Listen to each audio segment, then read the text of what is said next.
La ville de Pleurtuis va-t-elle perdre sa maire? Il y a un an, Sophie Bézier avait été condamnée par le tribunal judiciaire de Saint-Malo pour subornation de témoins, un jugement que Sophie Bézier avait contesté avant de faire appel. La maire de Pleurtuis sera jugée demain par la cour d'appel de Rennes, une affaire dont tous les habitants avaient entendu parler. J'étais au courant d'une fois, je crois, mais pas précisément.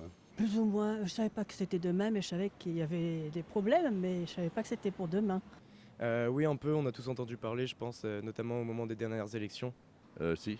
C'est au courant, mais je n'étais pas au courant que c'était le jugement, mais j'étais au courant qu'il y avait une petite histoire, quoi. Elle avait écopé de 8 mois de prison avec sursis et une peine d'inéligibilité de 5 ans.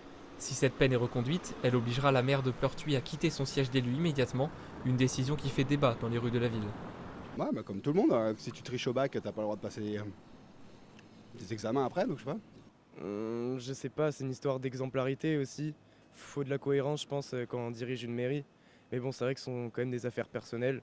Oh, vous savez, moi je pense qu'elle pourrait rester parce que quand on voit tous les ministres et tout, ils ont tous quelque chose, plus ou moins, et pour ce que la maire a eu, là, comment, c'est pas si dramatique que ça, et ça n'a rien à voir avec la politique. Le jugement aura lieu demain et l'arrêt prononcé par la cour d'appel sera suivi de près. En cas de confirmation de sa peine, Sophie Bézier pourra encore se pourvoir en cassation pour espérer rester la maire de Pleurtuis.